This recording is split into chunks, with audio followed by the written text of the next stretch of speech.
महाराज जी, आपसे जानना चाहेंगे कि पूर्ण गुरु अर्थात सतगुरु की क्या पहचान है। सोई गुरु पूरा कहावे, दो अक्षर का भेद बतावे। अब पूरे गुरु की पहचान बताते हुए बहुत से संतों ने कहा तो सत्य है, लेकिन स्वयं उससे परिचित नहीं। उनमें से एक राधा स्वामी पंथ के एक महात्मा हुए हैं श्री सावन सिंह जी। और श्री सावन सिंह जी व्यास डेरा के संस्थापक श्री जयमल सिंह जी के उत्तराधिकारी माने जाते हैं। और श्री जयमल सिंह जी सीधे शिष्य माने जाते हैं श्री शिवदयाल जी के। राधा स्वामी पंथ के प्रवर्तक कहे जाने वाले श्री शिवदयाल जी के सीधे से श्री जयमल सिंह जी ने पंजाब के अंदर डेरा व्यास की स्थापना की और उनके उत्तराधिकारी श्री सावन सिंह जी। और श्री सावन सिंह जी के शिष्य बिलोचिस्तानी शाह मस्ताना श्री खेमामल जी, जिन्होंने सच्चा सौदा सरसा डेरा में एक डेरा स्थापित कर दिया बेगू रोड पे। और उसी की एक ब्रांच जगमाल वाली और गंगुआ में पहुंच गई श्री सावन सिंह जी के ही विचारों की। और वही एक सावन कृपाल मिशन दिल्ली में स्टार्ट हो गया। श्री कृपाल सिंह जी सावन सिंह जी के शिष्य थे।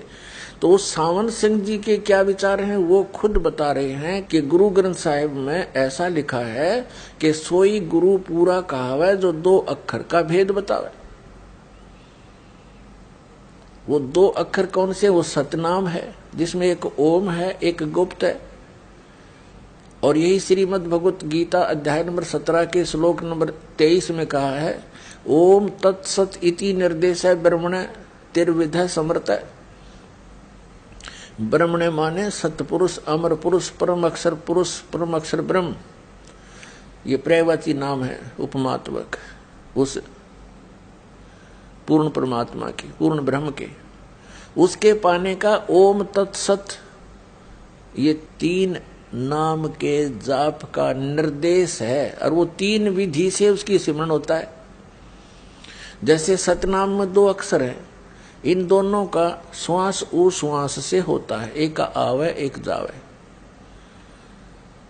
और जो सारनाम है, जिसको श्रीमद् भगवत गीता में सत कहा है, तो वो सार शब्द है, सार नाम है, आदि नाम है।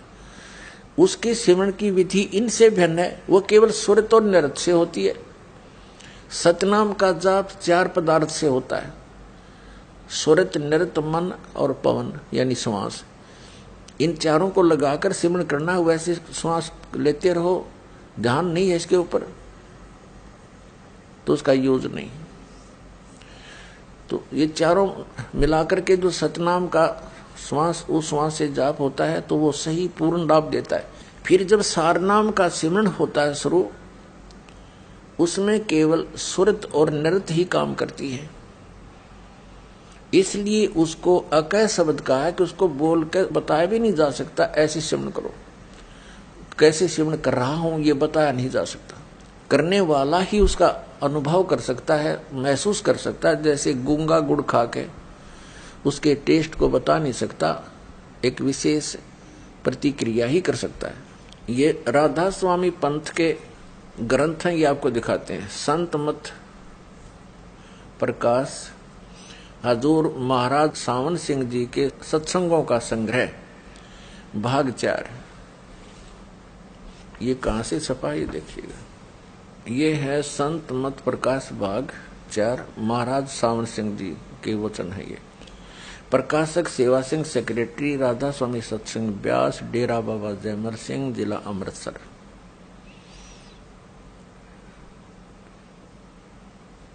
(1975) से छपती आ रही है ये।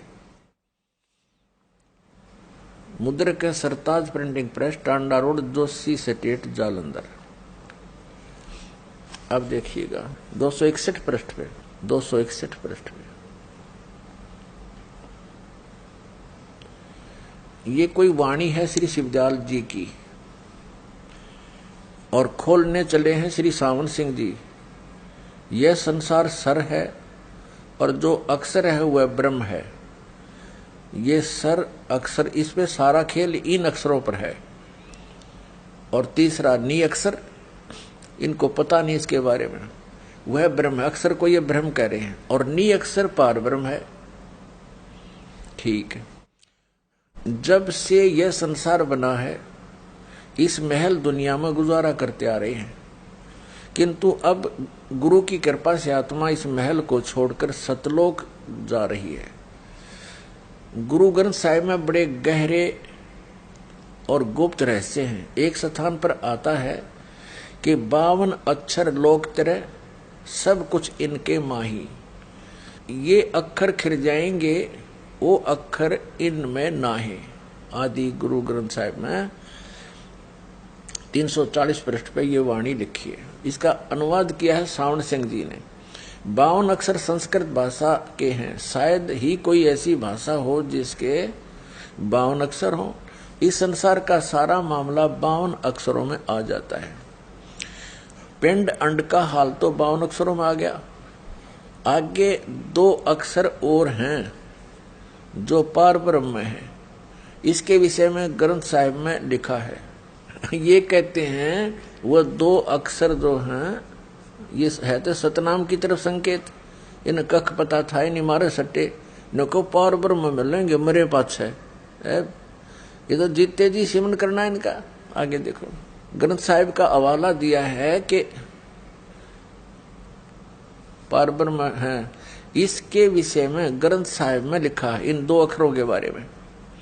सोई गुरु पूरा कहावे, 2 अक्षर का भेद बतावे। ये सावण सिंह जी के विचार हैं। ये कह रहे हैं कि गुरु ग्रंथ साहिब में ये वाणी है नीचे की, इस पृष्ठ पे। सोई गुरु पूरा कहावे, 2 अक्षर का भेद बतावे। एक छुड़ावे एक लखावे, तो प्राणी निज घर को पावे। इन दोनों अक्षरों का भेद बता दिया। एक तो छुड़वावेगा इस काल से, ये इसकी मजदूरी है, ओम मंत्र है। और एक लखावेगा, दूसरा जो सतनाम का दूसरा मंत्र है वो पार नहीं कर सकता। वो केवल अक्षर पुरुष के लोक में ही प्रवेश करा सकता है, उससे आगे नहीं जा सकते। और तीसरा मंत्र सार नाम, सार शब्द, विधेय शब्द, अकय शब्द जिसको बोलते हैं, वो पार करावेगा। उससे मोक्ष होगा, वो सार शब्द से। वो भी सिमरन करने का, उसकी भी कमाई करनी है। देखिएगा, सोई गुरु पूरा कहावे, 2 अक्षर का भेद बतावे। सतनाम की तरफ संकेत है, 2 अक्षर का हो सतनाम।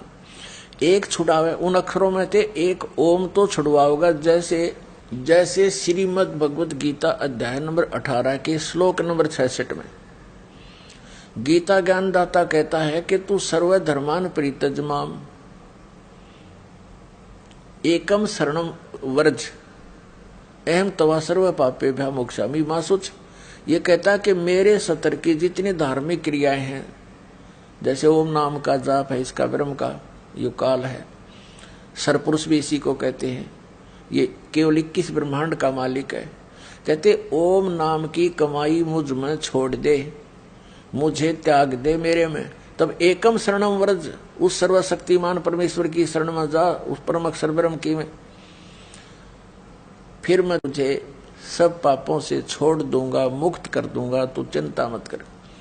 तो ये ओम नाम की कमाई हमने इस काल से छुड़वाएगी, ये इसको सौंपनी पड़ेगी। पहले हम क्या करते रहे, ओम नाम का जाप करके ब्रह्मलोक में चले जाते हैं, उस महास्वर्ग में अपनी कमाई बर्बाद करके फिर आ जाते। अब हम इसको वेस्ट नहीं करेंगे, इसका कर्जा तार देंगे। ये फिर हमें मजदूर कैसे बनाएगा जब हमने कर्जा दे दिया इसका। तो एक छुड़ावे एक लखावे। अब जो सतनाम का दूसरा अक्षर है जो धर्मदास जी को दिया था मालिक ने, सतनाम, वो दिखाया आपको और भी दिखाते रहेंगे। तो दूसरा मंत्र जो है वो अक्षर पुरुष की कमाई है, जो हमें 11वें द्वार से पार करके जाएगा। वो जो दूसरा मंत्र है सतनाम का, वो अक्षर पुरुष का है, उसके साथ संग ब्रह्मांड है। इस ब्रह्म लोक से, सरपुरुष के लोक से हम जब चलेंगे तो 11वें द्वार को सतनाम का दूसरा अक्षर ही खोल सकता है और नहीं खुल सकता।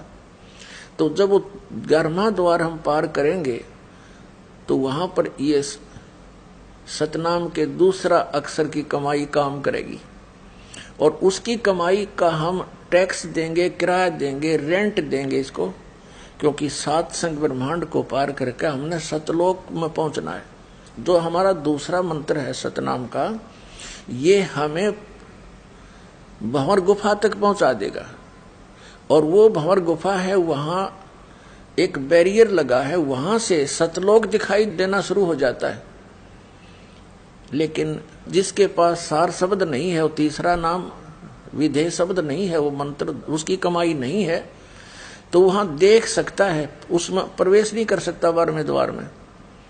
तो इस प्रकार इन तीनों मंत्रों का अपने अपने स्थान तक पूरा लाभ है।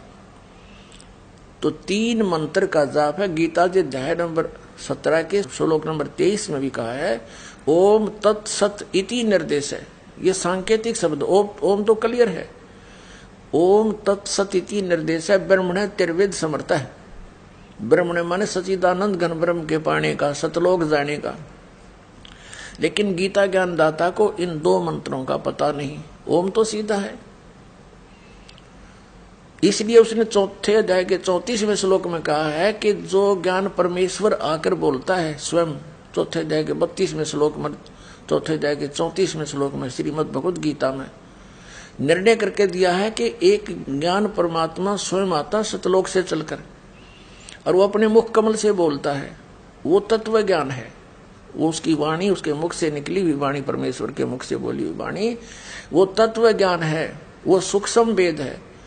उस सूक्ष्म वेद को तू तत्वदर्शी संतों के पास जाकर समझ, वो बताओगे उन कोड वर्ड